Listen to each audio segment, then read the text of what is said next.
Welcome back to the Rich by Design podcast. I am Heather Esposito, and I have a question for you. Have you ever gone through a breakup? I'm guessing if you are in my age range, which I am 52, then you're probably like, yeah, of course I did. Well, this episode is about the breakup that should have destroyed me. A year ago, if you'd asked me what would have completely wrecked me emotionally, I probably could have answered without a hesitation, and I would have said breaking up with James. Because you see, this relationship wasn't just another relationship to me. When we were freshmen in high school, I had a crush on James. So he was not some random guy that I met a few months earlier. And we talked on the phone one time when we were in high school, but never again after that. We weren't in the same friend group, so we never hung out.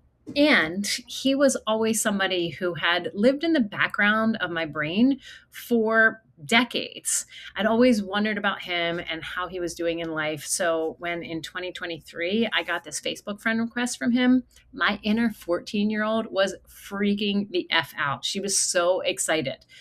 But then there was no communication beyond that friend request until January of 2025. There may have been like a, happy birthday kind of thing, but nothing back and forth at all. So I need to pause that story to share a little bit more background. So growing up, my model of the world was that I was going to go to college, meet my husband, get married, and be finished having kids by the time I was 30. I'd be a stay-at-home mom, my husband would be the financial provider, and I wouldn't have to work. Well, life did not work out like that for me. I got pregnant at 19 and by a pastor's kid at a Christian college. I know, go big or go home, right?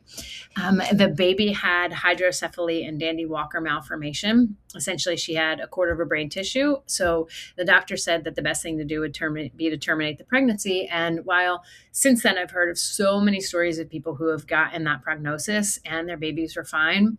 At the time I had just turned 20. And I could barely breathe on my own. And just like we talked with our parents, both sets of parents, and everybody believed that this was the best thing to do. So we did that. And as you can imagine, it was heartbreaking. I didn't date pretty much all of my 20s as it took me a long time to heal, like through that whole situation. So my 30s and 40s, I dated, but always with emotionally unavailable men, which I know is a reflection of what I believe I deserve and my own stuff that needs to be healed, right? But that's a story for another episode. So around 45, 46, I started dating someone off and on for 4 years. And that relationship broke me in so many ways. I had to face parts of myself that I had been avoiding. And I realized when that relationship, eventually severed, that his rejection of me had more to do with him than me. But it still left me really, really cautious when it came to dating. And that ended in like 2023. So all of 2024, I barely dated. And then 2025, right, is when James and I connected. And that was January of 2025. And we started messaging back and forth. And then he asked if I wanted to talk on the phone. And our first phone call was 8 hours. And we had so much fun talking with each other. And that turned into maybe we should hang out in person to see if there's something there because we hadn't seen each other since high school. And like I mentioned, it's not like we were even friends then. So like, I didn't know what he was like. And I couldn't remember, I remember thinking he was cute in high school, but that's it. Right. So I live in Charlotte, North Carolina. He lives in New Jersey, about an hour from where we grew up. And so in February of 2025, I drove from Charlotte, North Carolina to see him and just to see if there was anything there. So when we saw each other, there was this immediate connection. And on Valentine's Day, of all days, he asked me to officially be his girlfriend. And of course, my inner 14-year-old was freaking out. Like she was so incredibly excited. So over the next few months, I'd either go up there or he'd come down here, spend a few days to a week together. And the more time that I spent with him, the more amazing he became to me. And knowing human design, that was so helpful for me to understand his energy, which brought a fun dynamic to the relationship. And as it was progressing through the months, he started talking about marriage and a future together. And again, my inner 14-year-old was giddy as heck. I'm like, oh my gosh, how is this guy that I had a crush on when I was 14 now talking to me about getting married? Like, if you would have told my 14-year-old, like, hey, just wait until you're 51 because he's going to fall in love with you and he's going to ask you to marry him. Like, I would be like, oh my gosh, there's no way that that is ever going to happen.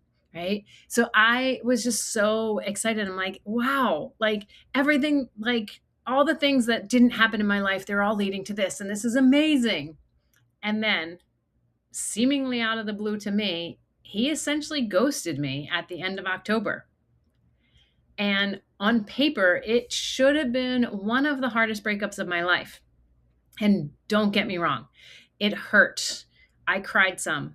I grieved. I questioned things. I missed him. I felt all of the feelings. But this time, something was different. For the first time in my life, I was not consumed by this. The grief moved through me instead of taking up permanent residence inside of me. There wasn't the same panic or desperation that the old me would have experienced. And the same feeling that I needed to fix everything immediately, or I needed to get in my car and drive up there. Like, while I had thoughts about it, I actually never did it, which the previous me absolutely would have done because she was a little crazy.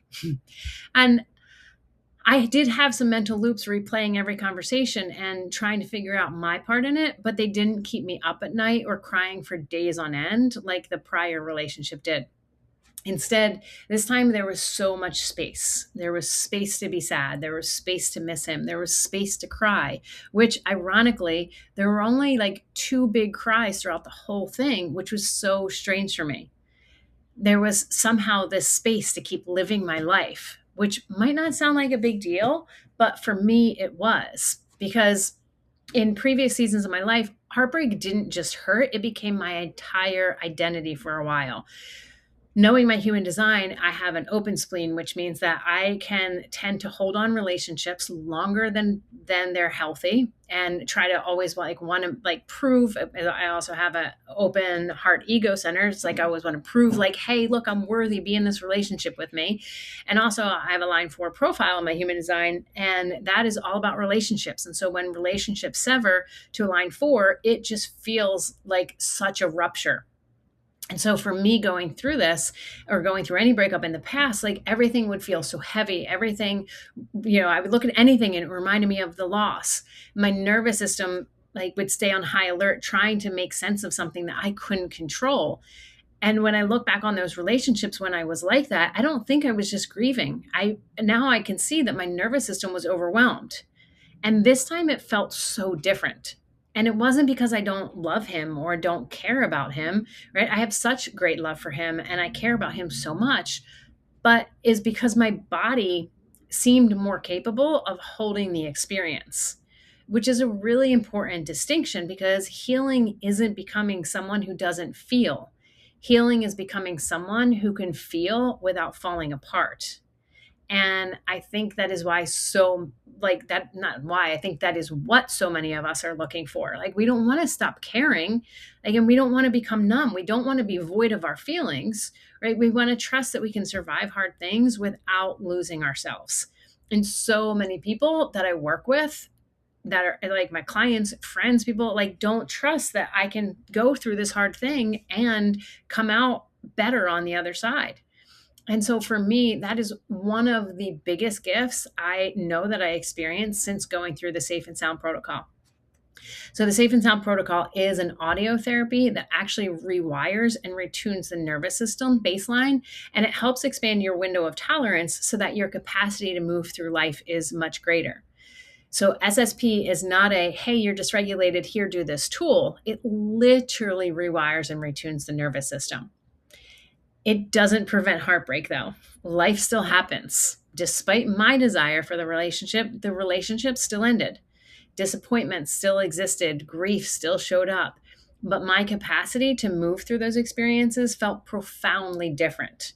And that is one of the reasons why I talk so much about capacity, because we as humans spend so much time trying to eliminate discomfort. But I really don't think that the goal is to eliminate it. I believe that the goal is to become someone who can hold more of life without collapsing under the weight of it, without collapsing when life starts lifing. And that is what I mean when I say that I want to help women become rich by design. Rich is regulated, integrated with the capacity to hold more. Because holding more isn't just about holding more money, it's about holding more uncertainty. And life and business is all about uncertainty. It's about holding more visibility. And when you have a business, you have to be visible. It's holding more leadership. When you have a business, you have to step into your leadership. It's about holding more success. And when you have a business, the reason of having a business is because you want to help other people and serve other people. And that creates success for you and for them. And you need to be able to hold that. It also creates the ability to hold more disappointment. And that being able to hold more disappointment allows you to hold more joy and more love and more grief. It's the full spectrum of being human without abandoning yourself in the process. So when we have a nervous system that doesn't have a wide window of tolerance and doesn't get triggered easily, and when we know how our energy is meant to move in the world through understanding our human design, and when we understand our patterns with money, we have the tools to do just that, right? To move through life without getting shaken and rattled. And that is the work that I do with women. And the foundation of it is the safe and sound protocol, because understanding your human design, understanding your money patterns, like all of these things are conscious level things which you know, but if your nervous system doesn't have the capacity to hold it, it's never going to happen. Right? So when I look back over this breakup, right, I think that the biggest miracle was that I didn't lose myself when it ended like I used to. Right? That's such a big win. And as I mentioned, like I still have so much love for him. And if and when he ever is open to talking and wants to talk, I am here. And I am not holding my breath or putting my life on pause, waiting for that to happen like I did in previous relationships. I'm having so much fun in my life with this new experience of having so much more capacity than I've ever had. And it feels so freaking good. So I want to hear from you. Do you feel like your nervous system could use an upgrade to give you more capacity to handle life when life lifes? And have you ever heard of SSP, the Safe and Sound Protocol? If you did, and you've done it, I would love to know what was your experience, because every person, every client that I have that has gone through it or is going through it has such a completely different experience with it, because everybody's nervous system is at a very different baseline. And it's so interesting because the people who, like myself, when I was like, oh, I'll do it, but I don't think it's really going to make any difference, they're blown away of like, oh my gosh, wow, I do feel so different. And their body just starts to relax and they kind of come into themselves. And again, their capacity expands so much more. So I would love to hear from you if you have done it. What was your experience? So on the next podcast, I want to share another shift that surprised me. I don't know if it's even more, but it was definitely another surprise. And this is why time itself started feeling different and how that changes the way that I work and lead and build my business. So until next time, keep becoming rich, regulated, integrated with the capacity to hold more. I will see you next time.